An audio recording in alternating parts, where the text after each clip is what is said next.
Maurílio, eu queria ler João capítulo 14 para a gente conversar sobre caminho, verdade e vida. Quando Jesus, lá no verso 6, ele disse assim, né? Eu sou o caminho e a verdade e a vida. Ninguém vem ao Pai senão por mim.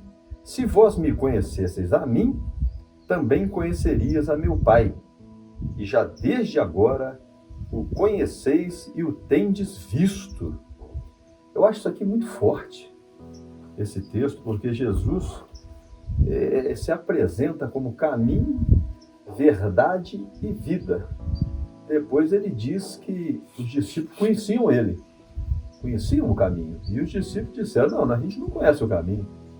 Ele disse, vocês já conhecem. Então parece que ele estava dizendo que ele realmente era o caminho, a pessoa dele, né?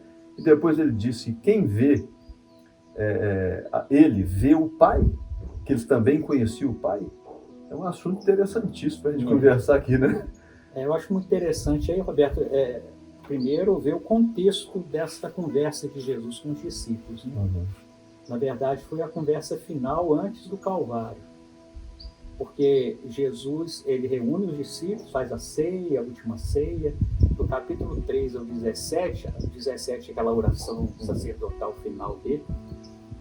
Jesus dedica esse tempo para trazer uma palavra final de conforto, de consolo, de encorajamento para os discípulos. E talvez seja uma parte muito linda esse versículo em que ele se apresenta, ele fala quem ele é, né? E então ele vem, ele conversa, ele fala, faz a ceia, e agora ele fala, vocês não têm que se preocupar.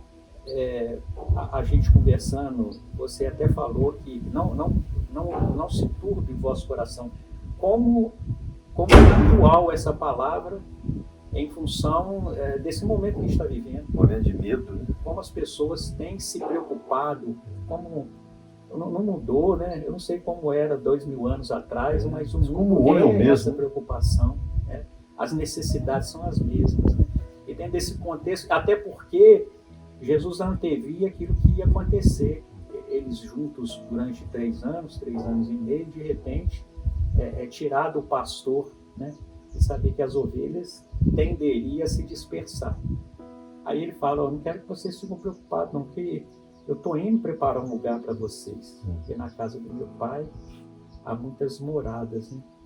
E aí... O homem quer saber isso, né? Ele quer saber isso. Eu acho que essa palavra traz um conforto, assim, para quem tem um coração preocupado. Essa é a palavra de conforto. Jesus nos preparou um lugar, uma morada, né? E na casa do Pai há muitas moradas. Agora, depois ele vem e fala, Felipe pergunta, né? Mostra-nos o Pai. Mostra-nos o Pai. Aí ele, como que assusta, não? Como, Felipe? Eu e o Pai somos um. Já estou com vocês aqui, né? Roberto, essa mensagem de unidade trazida por Jesus, ela é constante. Em todo o tempo, eu e o Pai somos um. E o meu propósito é fazer com que vocês sejam um comigo, como eu sou um com o Pai. Isso é difícil acreditar. Eu sou um com Deus. Para nós é forte. Como o Evangelho é um convite a fazer parte desse todo, né? Dessa unidade, ser parte de Deus. Isso é difícil, às vezes as pessoas acham isso um pouco complexo, né? Porque nós temos umas crenças que limitam a gente, né? Exatamente. Que já vem desde que o mundo é mundo, vamos dizer assim, né? É uma crença universal. E você, entendeu? Não pode falar com Deus, você é pecador, você é fraco, você não é santo, você não tem essa condição, mas pelo que a gente entende aqui, é pela graça, né? E essa fragmentação do homem, quando alguém na sua igreja chega para você, eu queria que você orasse por mim, aí a pessoa vai dizer para você, eu queria que você orasse pela minha vida espiritual, pela minha vida profissional. As pessoas se fragmentaram, elas se tornaram múltiplas. Essa visão de unidade que Jesus insiste para nós, que nós dificuldades, as pessoas. Então, a minha vida espiritual, a minha vida, e isso traz um prejuízo muito grande, porque algumas pessoas, elas diferenciam a vida profissional com a vida sentimental, com a vida espiritual. São como partes de você. E algumas pessoas, elas são capazes de pensar assim, não, eu dei um tombo num camarada no comércio, mas isso aí é profissional, sabe? Ele não consegue ser um todo. Não mistura com a minha vida espiritual, não. E aí, Roberto, vem, falando dessa unidade, um conceito que eu aprendi que é maravilhoso, é uma frase de efeito, do Paul Tillich, que é um teólogo alemão. Ele diz o seguinte, que a religião, ou o evangelho, ele não é um valor entre outros valores. Você não tem uma vida espiritual ao lado de uma vida sentimental, ao lado de uma vida familiar. O evangelho não é um valor entre outros valores, mas ele é o valor que dá valor a todos os outros valores. É verdade. Então, na verdade, o evangelho é esse todo. Eu gosto de usar uma figura que é como se fosse um colar, com várias pérolas, uma maior, outra menor, uma mais brilhante. Aí você tem qual é o da minha vida espiritual? Na verdade, o espiritual, o evangelho, ele entra na sua vida como aquele que perpassa todos os valores da sua vida. E é ele que faz essa unidade. O evangelho que Jesus ele faz esse colar. Faz esse colar. Faz você ser um. E ser um com Deus. Né? Assim como eu sou toda um com a Pai. Sua, vamos dizer assim, vida, em toda a sua vida. Você não conhece, por acaso, uma pessoa que é assim? Ela tem uma vida toda atrapalhada com a família, dentro de casa, briga com a esposa, no trabalho ele não dá um bom exemplo, e depois ele vai para o culto, aí ali... Você conhece aquela história do menino que pediu o pastor para o pai dele morar dentro da igreja? Que seria o ideal, o pai dele dentro da igreja é uma benção, né? O pai dentro da igreja, porque é a vida espiritual, essa pessoa consegue separar. Na verdade, Jesus fala de uma unidade, nós precisamos ser um com Deus. E nós somos, e o evangelho, essa palavra libertadora de Jesus vem para fazer criar essa unidade na nossa vida. Então eu não sou partes, eu sou um todo em Deus. E é muito maravilhoso você pensar que você é parte de Deus. Né? É maravilhoso. Isso faz com que a sua vida, você tenha outra visão, você tenha outra esperança. Né? Você tem outra coragem. É onde ele está, estou eu. E Paulo chega a dizer assim, já não sou eu quem vive, mas é Cristo quem vive em mim. E esse viver que agora eu tenho aqui na carne, eu vivo pela fé naquele que me salvou. Então isso é maravilhoso. Essa é a primeira parte. Né? Maravilhoso. Agora, eu acredito que o tema que você está colocando é a apresentação de Jesus. Eu acho maravilhoso. Jesus fala assim, eu sou a vida. Roberto, Jesus é vida. E na outra passagem, parece que é no capítulo 10, ele fala assim, eu vim para que vocês tenham vida e vida em abundância. É uma vida abundante. Roberto, quando a pessoa ele se torna religioso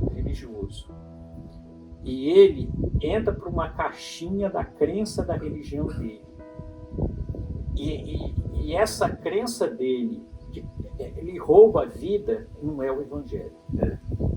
Porque Jesus falou, o reino de Deus não é comida nem bebida, mas é gozo, paz, alegria. É esse viver em Cristo.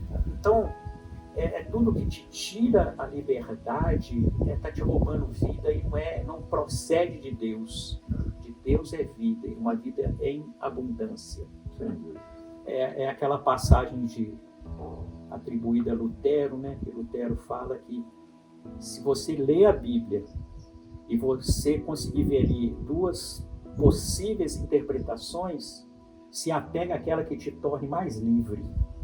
porque o que Deus quer é que você seja livre. Eu vim para que tenham vida, vida em abundância. Qualquer evangelho, entre aspas, que te rouba vida, você tem que repensar. Se você está num meio em que, ao invés de promoverem vida, te promovem escravidão, te promovem a perda da liberdade, está na hora de pensar. Veja bem, ele nos libertou na cruz para a liberdade. Interessante quando Paulo fala isso, né? Nos libertou para a liberdade. Porque ele já nos libertou do império das trevas e nos transportou para o reino do Filho do seu amor. Olha que coisa maravilhosa. Isso é uma poesia de Paulo. Nos libertou e nos libertou na mente, né, mano? Para uma vida, Roberto, para uma vida. Não para uma religião, não para uma denominação, não para que você fique dentro da caixinha. E para que Jesus não veio trazer para você uma régua, nós conversamos ali, para que você fique medindo tudo. Não, isso aqui, isso pode. Não, ele veio para te dar uma vida, e vida em abundância, vida em Deus. É uma alegria. Me disseram que a palavra que mais aparece no Novo Testamento é alegria. Uma alegria constante, uma vida que transborda. O meu cálice transborda, diz lá Davi, no Salmo 23. Então, acho que esse é o primeiro conceito. Você conhece Jesus, então você tem vida. Uma vida. Mas por que as pessoas, na prática, Mário, elas não conseguem isso? Às vezes a pessoa fala, não porque é uma bênção, porque Deus fez isso, fez aquilo, mas na verdade você vê que na prática as pessoas estão perturbadas, como diz, turbadas, né, na sua maioria. Eu acho que é por causa dessa conversão a esse princípio. É preciso que haja uma metanoia, a mudança de pensamento, transformar isso pela renovação do pensamento. Se você não crê que você está na unidade com o Pai por causa da cruz, você tem esse direito, foi dado por Deus, né? Te foi imputada essa justiça. Você não muda a mente, você não mudando, você enxerga tudo está ruim, tudo é impuro para o impuro, né?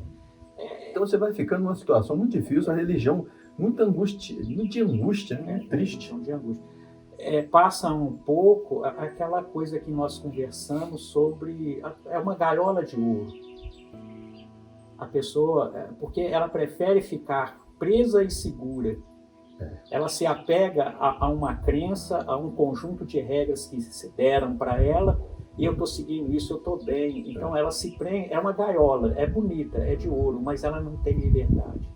Porque a liberdade é um caminho, né? Aí Jesus vem seguindo, já entra no caminho, né? É um caminhar em Deus, com todas as intempéries, com todas as dificuldades são próprias do caminho. Você vai enfrentar isso, mas você está vivendo em Deus. E aqui nós falamos, o Evangelho não está na gaiola, não está no viveiro, não está nem mesmo em templos feitos por mãos humanas. É bom, às vezes, reunir, é claro, mas o Evangelho está no caminho, né? Está no caminho.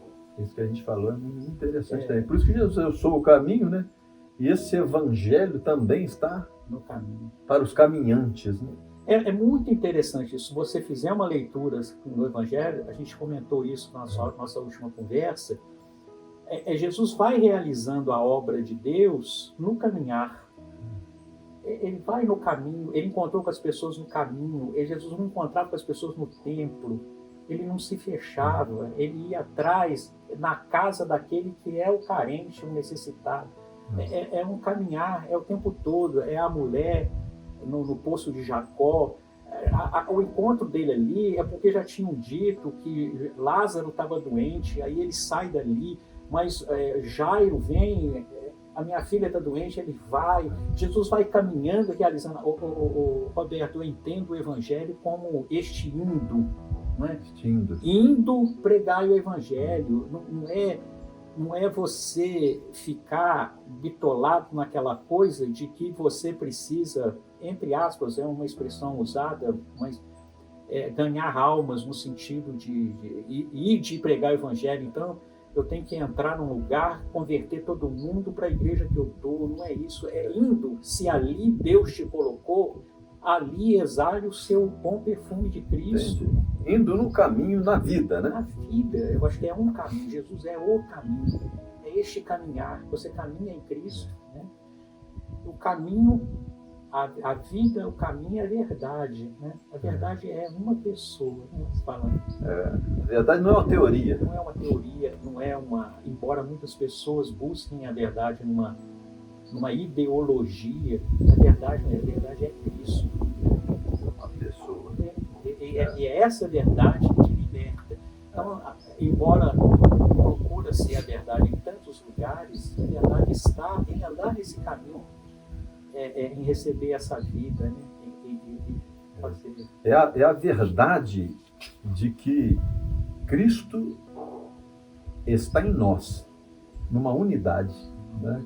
Essa é uma verdade que liberta a mente. Quando eu sei que aonde nós estamos aqui agora, por exemplo, Deus está aqui. Não está? Até porque Ele está aqui, porque eu estou aqui, porque você está aqui. Nós tivéssemos aqui outras pessoas, porque essas pessoas estão aqui, Deus está aqui. E aí vem aquela passagem, Roberto, que muitas pessoas ficam reticentes em relação a ela, aquela palavra de Paulo no Areópago. Olha, eu vou pregar esse Deus desconhecido, mas é esse Deus no qual nós vivemos, no qual nós caminhamos, no qual nós respiramos, no qual nós movemos. Então, Cristo em nós é essa vitalidade que vem dele próprio, é esse viver novo, é um nascer de novo para um caminhar com Deus, não é?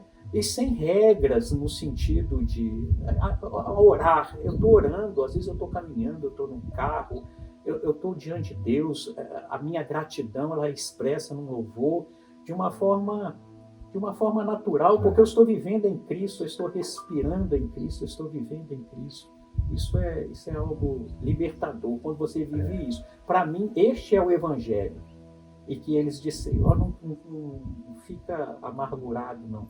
Não turbeis o vosso coração, mas crede em Deus. Né? Então essas são as moradas de Deus, né?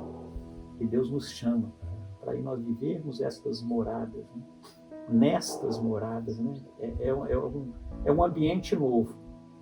Na sua linguagem que você me disse, é um estado de consciência, de conhecer Deus. Porque essa coisa de conhecer Deus, Roberto, Jesus fala muito nisso, né? A minha missão é essa, para que vocês conheçam o Pai. É o tempo todo. A vida eterna é essa. É a vida eterna é essa, que conheçam o Pai. Então nós precisamos conhecer Deus. Nós precisamos.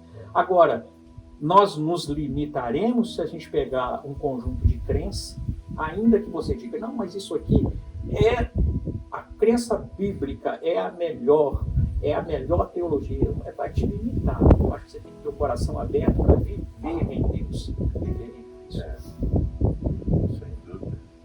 Essa vida é um caminho, verdade e vida. Eu lembrei que Paulo, quando ele diz assim, porque a lei do Espírito de vida me livrou de uma lei, entendeu? Que era um erro. O pecado é erro, né? A lei do pecado e da morte, né?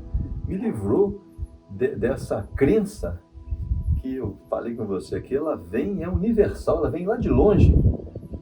São coisas que nos limitaram demais na vida. Nos deixaram de tal forma que a gente buscava a Deus como tateando em trevas. Como se estivesse num lugar. Mas Deus está em nós. A gente estava ali embaixo agora, nós citamos uma frase, né? O Deus determinado é um Deus finito. Quando você começa a colocar Deus dentro da sua caixinha, não é? Você começa a perder espaço. Deus tem que ser aquilo que o líder da sua igreja determinou. Então você... Ele está aqui, não está ali. Aí eu fico procurando onde ele está. O reino de Deus está dentro de vós. Dentro de vós. É uma ação do Espírito Santo. Aí é o quê? É um caminhar, é um viver, é o estar na verdade. É isso que Jesus é para nós. Deus, eu vi uma pessoa dizer também, está conversando isso até com o pastor Zé Carlos, Deus está tão perto de nós, ou mais perto de nós, do que a própria respiração. É uma grande verdade isso, né? Mas para nós é difícil aceitar isso. Será? Mas será que eu mereço? Aí vem a questão do mérito, né? Será que eu mereço? Certa ocasião, um professor estava na sala de aula e um dos alunos disseram: Deus existe? Aquela coisa de sempre. Aí o professor falou assim: não, vamos ver o que existe aqui. O que existe aqui que vocês dizem? O que vocês definem como ter resistência aqui? Os alunos falaram: não, tem um quadro negro, tem um giz. Eles começaram a falar tudo que eles estavam vendo. Tem uma cadeira, tem uma mesa. Isso existe? Existe, eu estou vendo, está aí. Entendeu? E eles falaram várias coisas. Eu estou vendo um professor, um brincou. Então tudo isso existia. Ele deixou eles falarem várias coisas. Depois eles falam: vocês esqueceram de dizer uma coisa. Aqui há luz. Aí eles disseram assim: não, mas vocês estão vendo a luz? Vocês não estão vendo a luz. Mas é a luz que permite que vocês vejam tudo que está aqui. Então, essa foi a forma dele apresentar Deus. Né? É como se fosse aquele cordão que perpassa todos os valores da nossa vida. Você não vê o cordão, mas é ele que dá sustentação a tudo isso. Nós vivemos em Deus. É ele que forma a unidade, o colar, né? Exatamente. Se não fosse a luz, você não vê nada. Por isso que Jesus, ele era a luz, né? Ele é a luz. Eu sou a luz, né? Eu sou a luz do mundo. E João, no primeiro capítulo, fala, né, que ele é a luz do mundo. Então é ele que nos permite ver o mundo. E tem muita coisa que a gente vê na escuridão, né, Glória? Que a gente vê que a gente é escuro para nós certos assuntos, certas coisas, né? Davi estava possivelmente no escuro quando ele disse: Senhor, envia a tua luz, né? Eu acho que é uma oração boa, tá aí, ó. Senhor, envia a tua luz para me ver as coisas como elas realmente são, né? Precisamos de luz ser iluminado na nossa mente. Né? Talvez seja isso que Jesus quis ensinar quando ele falou: venha o teu reino. Ou seja, esse reino de luz, né, que ele se manifeste e que seja feita a tua vontade aqui, assim como ela é feita no céu. Há uma morada iluminada, vamos dizer, que é bom que a gente esteja nesse ambiente, nessa morada que Jesus preparou. Sem dúvida. E é confortante, é um conforto maravilhoso para nós quando você tem a esperança de uma morada, né? Porque se você viver sem essa esperança, né? É uma vida assim que ela perde o significado, perde o sentido. Por isso, quando a gente começou aqui, que você falou que na casa de meu pai há muitas moradas, muitas, dá uma ideia de uma coisa enorme. E onde pode ter tanta morada assim se não for, né, a morada do nosso espírito, da nossa consciência, né? Tem aquela passagem, né, Roberto, que fala que Deus colocou a sua eternidade no coração do homem.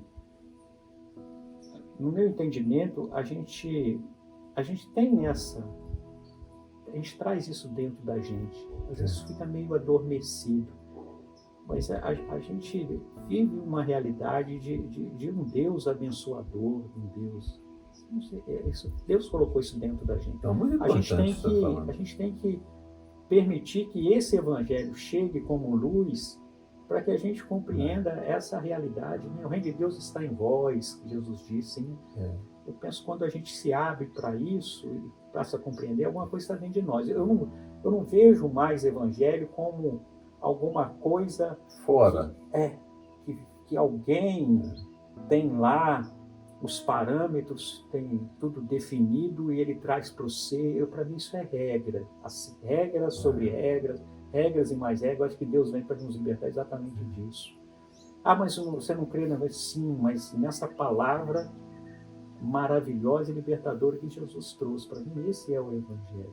Mas o Evangelho, Mauro, ele é uma boa notícia, né, de que tem uma vida eterna para nós.